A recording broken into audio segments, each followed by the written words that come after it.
Gotta say, this is pretty fun. However, that's not what we'll be reviewing today.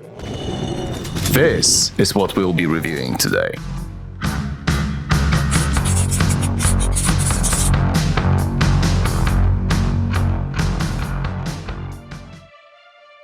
I suppose I owe you an explanation. You see, I have learned that each time I talk about Doom the Roguelike among Doom fans, they seem to mistake it for a Doom 2 mod.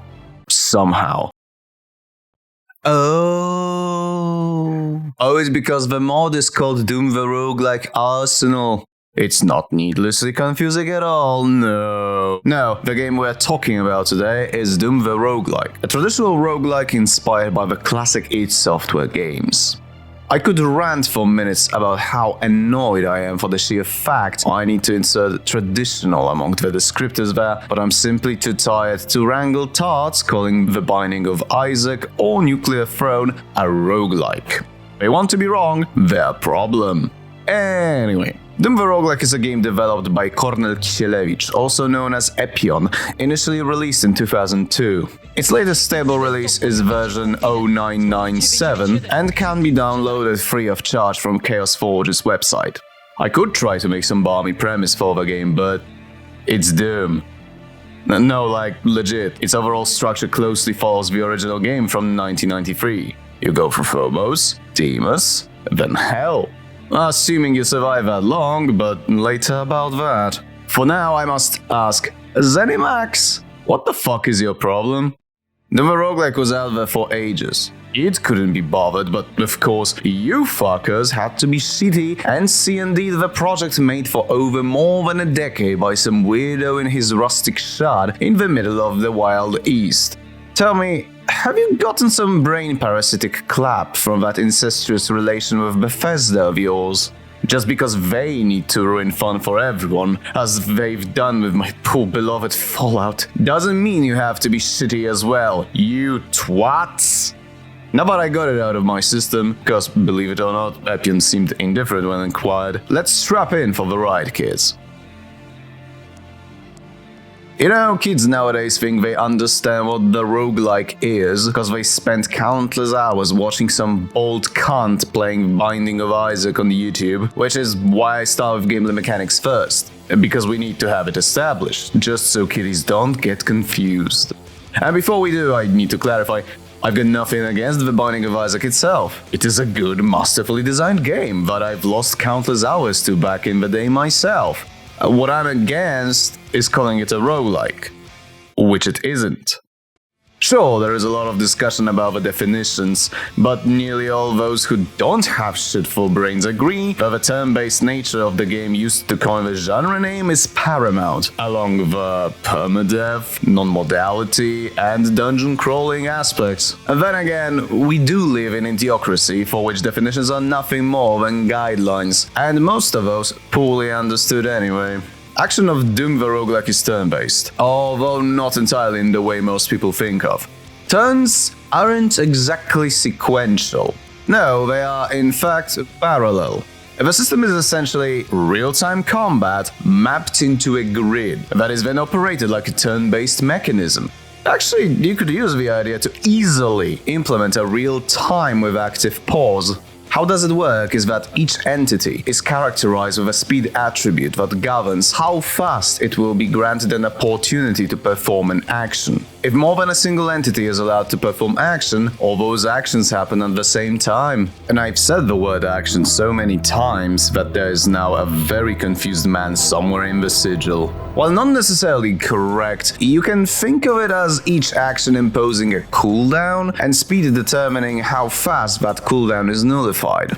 Practically, this will mean that some enemies will be able to squeeze an additional action in between yours. For example, Arachnotron with its 130 speed will attack 13 times in time it takes player to make 10. Which is bad because those fuckers run around with plasma guns, rapid fire weapons with high damage yield and damage type that halves the protection value of your armor. The armor. The double-edged godless weapon of delusion. God damn it, nobody will get this one. We'll talk about armor later. What's important for now is that despite the actually not so obvious benefits, most armor types also slow your movement speed. 20% slower movement might seem a reasonable trade-off. In reality, moving now equates with more opportunities for enemies to act twice within one of your moves. There is a lot of mechanical differences between the original Doom and Doom the Roguelike. To me, it is quite interesting how the roguelike fun game seems to follow the spirit of the title that inspired it while being, well, completely different. Your character has a limited inventory built around the list of items carried in the backpack and slots for items currently equipped. Those slots consist of body armor, boots, and 2 slots for equipped weapons, something that I imagine will be a point of controversy if we talk to first-person shoot. Theoretically, unlike in the original Doom, there is no limit for how much ammunition you can hold. Practically, it's much more complicated than that. Inventory management is an extremely important element of game design here. Sure, you can carry 2000 rounds of 10mm ammunition, but one slot can be filled with as much as 100 rounds, which means 20 slots are right out. The same slots you would use to, carry inconsequential things like med packs, spare weapons, ammunition for them, backup armors, and much more. So your eyes are very likely glazing already, and I feel a need to put this out right here. The game is actually very fast-paced and fun. Sure, the controls can be a barrier of entry. That said, they are incredibly simple compared to something like Cataclysm Dark Days Ahead. I'll just stop here and say, take a look at the help section of the main menu, and remember 3 things. 1. There is a difference between regular and capital letters. Oftentimes, they perform 2 completely different functions. 2. Do not press I to leave the inventory. 3. I would suggest not burdening the pathfinding with longer routes while using the mouse for movement. For some reason, it does tend to suffer a brain fart when you do. The game has a shitload of equipment. Sure, there is the classic roster of weapons for you to find. That, however, is only a drop in the whole fucking ocean. Playing the game, you will encounter many implements of destruction, including references to franchises very often extremely distant to Doom, like Quake 2, Hellsing, Unreal Tournament, Equilibrium, and even fucking Diablo of all things. Do you remember how Doom 2 had, like, 2 types of armor? Yeah, there's more types right now. It's also much more mechanically complex. In the original game, green armor lowered damage taken by 1/3 and blue armor by 1/2. In DoomRL, well, green armor provides a minuscule singular point of protection. Protection is a flat number by which all incoming damage is reduced. This is pathetic until you realize it provides 15% damage reduction against bullets and shrapnel, 2 damage types very common in the first half of a game. It also brings a malus of 5% lower movement speed. Blue armor, that in classic game is flat out better, provides 2 points of protection, but it grants you 20% reduction against plasma damage. And that's it. Oh, there's also, well, boots. They are there to help with hurt floors. Yeah. There is one more thing to mention about armor, but maybe not now. Thankfully, I don't have to rely on luck alone in getting good equipment. And this is where assemblies come into play.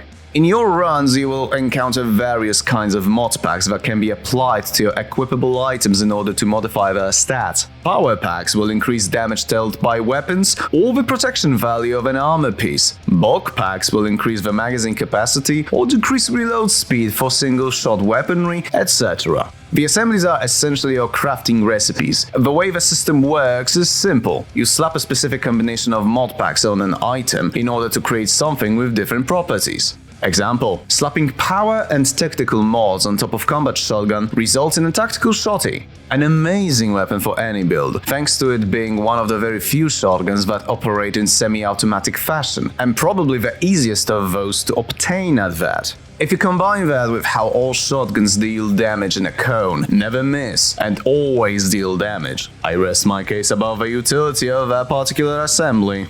Along the arsenal come the classes and perks, and this is where the game truly begins to shine, in my opinion. Thank you very much. At the start of each run, you will choose one of the 3 classes.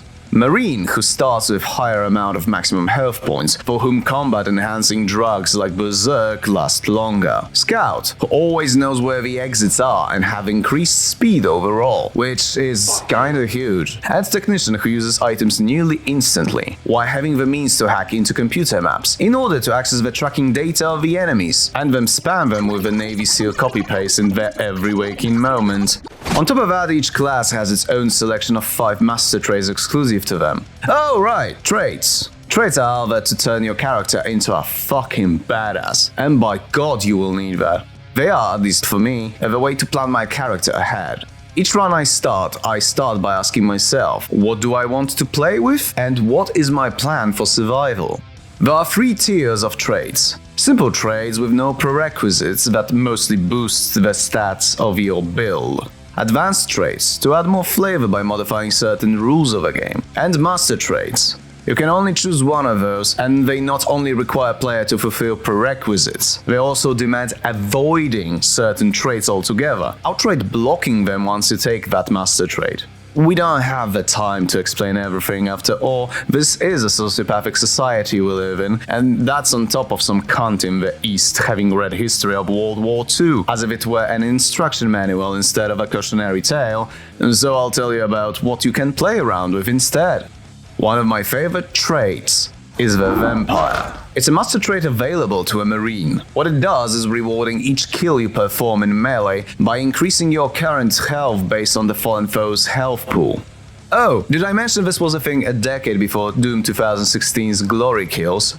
Anyway, picking up Vampire turns the game into a fucking slasher movie. Aggression is encouraged, as well as killing your foes en masse, close and personal. You quickly learn to lurk in shadows, perform chainsaw dances to minimize the hurt you receive, or simply ambush the enemies, most of whom are far less dangerous in melee.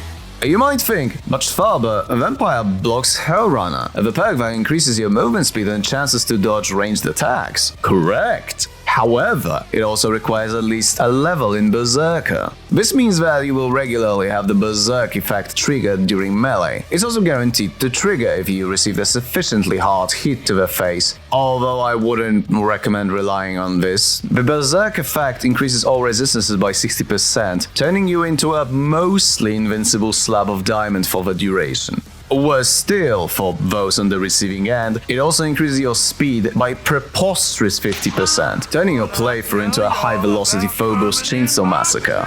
You will require a steady supply of good armor in order to survive, however.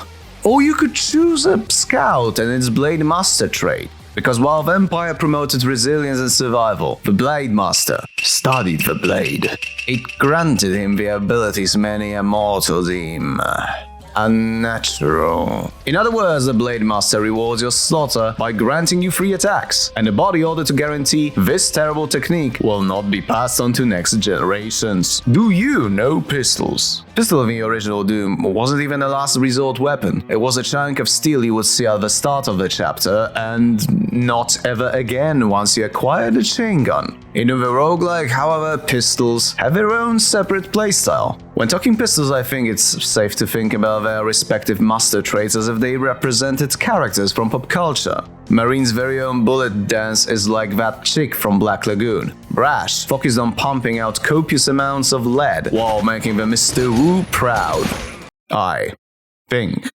I shower, don't watch anime, and don't piss into jar. Perhaps you are a John Wick enjoyer. Then Technician and its sharpshooter trait are for you. Dual wielding, have some goddamn class. Besides, you won't look back to dual wielding when each pistol shot is laser accurate, fast as German inflation in the 1920s, and always deals the maximum possible amount of damage. Seriously, Sharpshooter pumps out insane DPS if you survive long enough to get the prerequisites, and RNG blesses you with mod packs and weaponry, that is.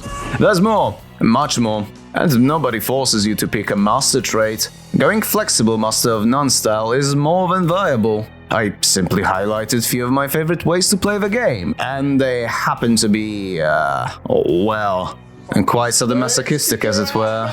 So I might have alluded a little to the difficulty of the title. Let me get this straight, the arsenal and the capabilities aren't there to provide a cushy toy box for you. It's there to allow your survival. Is it fucking fun? Yes. But never forget, the game will not care for your fun.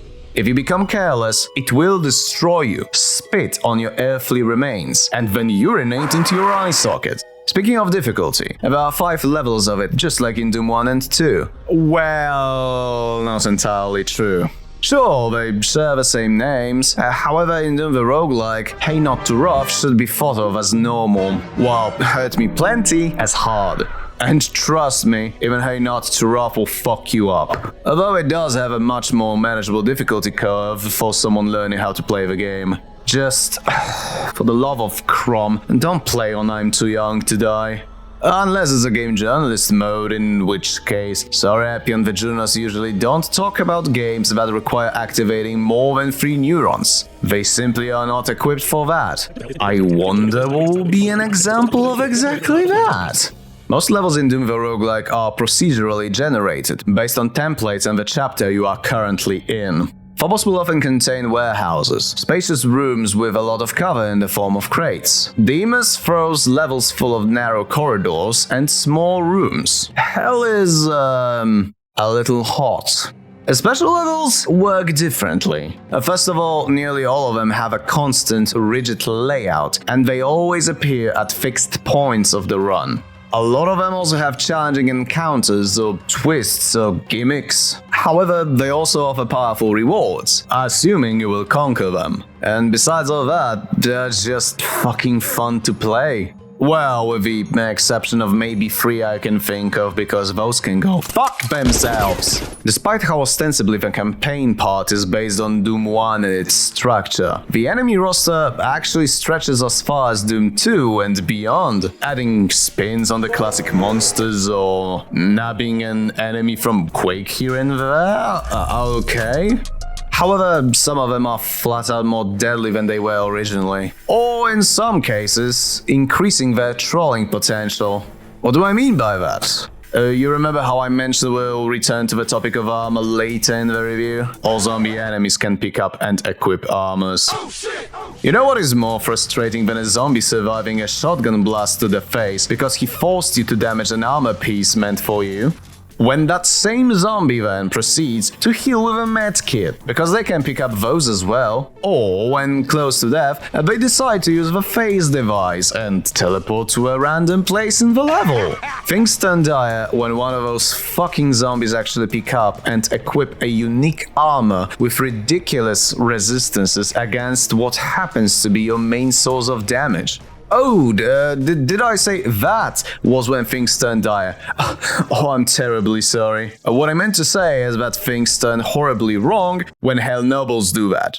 Because those fucking bosses can do all of the above for some fucking reason. Shout out to some of my most hated cunts out there.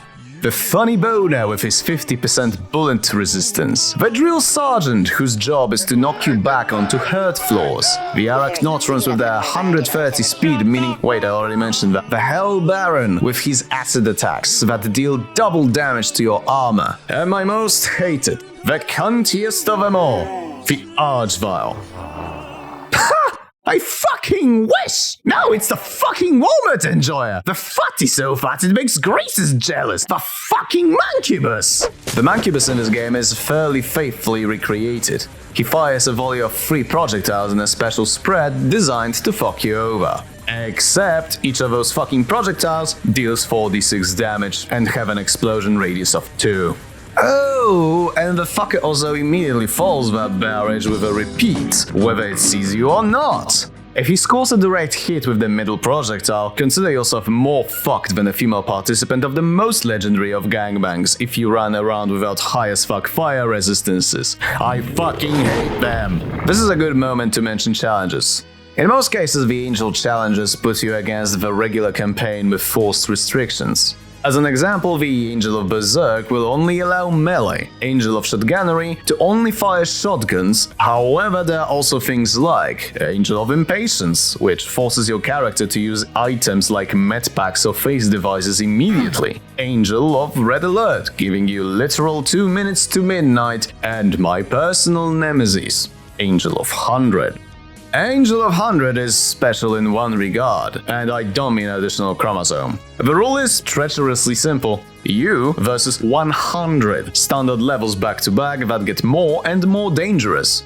This will be a good moment to mention level modifiers, but I'll let you find out about them on your own.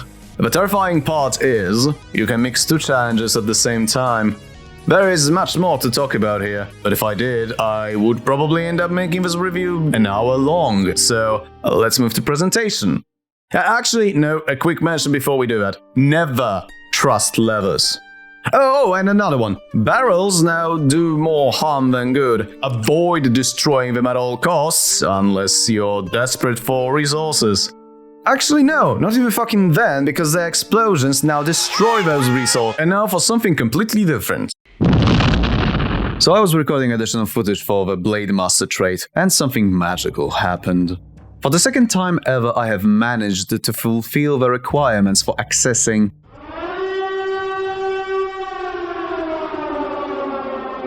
the secret final boss of Doom Very Talon. How do you do it? I won't tell you. I will, however, tell you that it does involve killing the Spider Mastermind in a rather thorough fashion. Once the deed is done and dust settles, instead of the usual ending, a new set of stairs appears, and you go further down the nest. Why am I doing these for fuck's sake? There, in Hell Fortress, you approach him, the ultimate evil behind the incursion of Hell, John Carmack.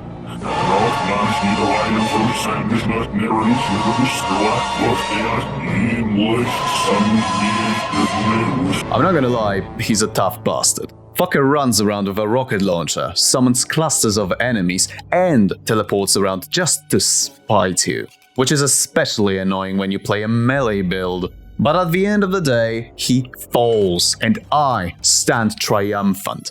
For the first time ever, I have beaten the true evil, and I've done that with a Blade Master build. The same build I took the ever-loving piss out of, and I'm fucking numb with rage. Now we can move on. What the graphics are, all of us can see. Most of the sprites come courtesy of Derek Q. Now, that name rings a bell. The sprite work is clean, and most of the time, the situation can be read easily. So, yeah, I would say graphically it's good. Not really much to say both for or against. It's not the Consuming Shadow where I put it as a point of honor for my contrarian ways to justify and analyze the art style deeper, in order to defy the herd yelling, "Graphics bad!" And if you by chance are one of those passing twats that would say, "Hey, this looks like crap," let me provide you an example of just how it could have been much, much worse. I present to you the Tales of Maj Eyal. I rest my case. Actually, wait. Now I rest my case. Let's just collectively sort the graphics and move to audio instead. Audio is a tad problematic, actually, and not for the reasons you might think. Those who watched my previous review, the review of Crimson Land, will possibly remember that one of my biggest complaints was the remake using literally the same audio as the classic version. Well, Doom the Roguelike uses the music from the original Doom 1 and 2, only remade by Sonic Clang.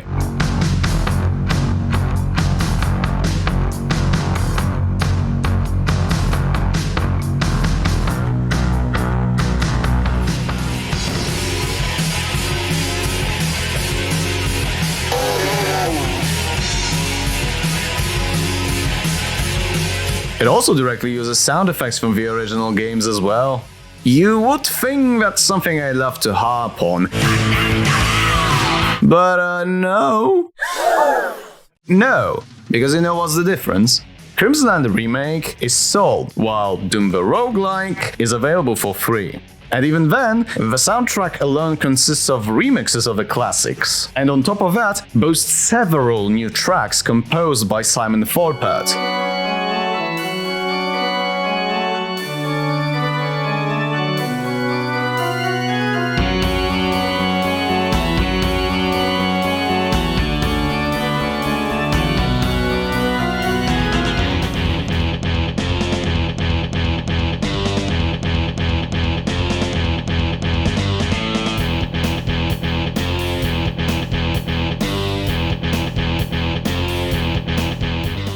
True, they are incongruent with their sonic clang stuff, but you know what? Not that noticeably outside of instruments available to each artist, Volpert's stuff smacking hard of direct simulation from MIDI.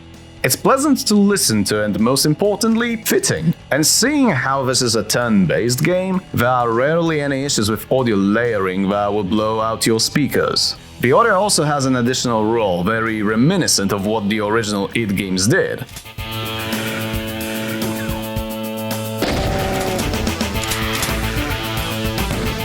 And chances are you will hear the enemy before you will see it. It's actually extremely important to know that the Revenant is on the map just so you can re-equip to deal with them faster, or an Archval, just so a random corpse doesn't suddenly ruin your moment, or a Mancubus, just so he gets fucked. So in summary, the presentation is great. It works well, doesn't overwhelm, and the music, especially some of the new tracks, kick ass, driving the carnage onwards. Schwaber approves. DoomRL is a proof that with some game design effort, the classic formula of shoot it until it dies can be translated into a very different, more thoughtful style of gameplay. At the same time, it does so without losing much of the dynamic of the original title in the translation while keeping up the fun factor.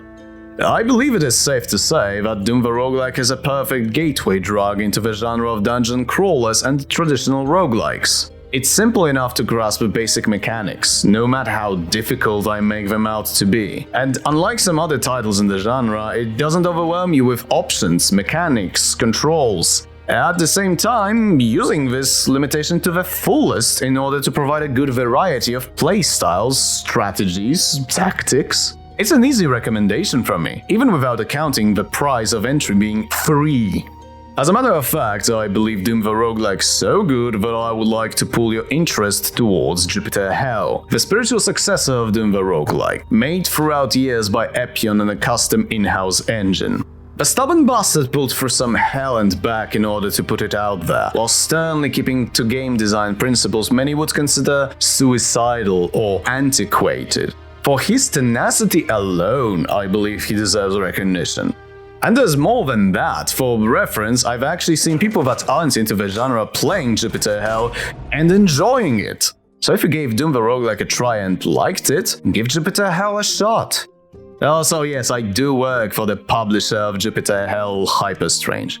However, you will find that me being around the Jupiter Hell community very much predated my employment by Hyperstrange. Thank you very much. What I try to say is, take your "but you work for the publisher" card, cover it in hot chili sauce, and then please forcefully shove it up your ass, you wanker. Will I review Jupiter Hell in the future? That is the plan. When will it happen? I wouldn't be able to answer that even without the current geopolitical shitshow. The last time I teased a review, a war broke off to the east of where I am 2 days later. So if it happens, you won't know about it coming until it's up.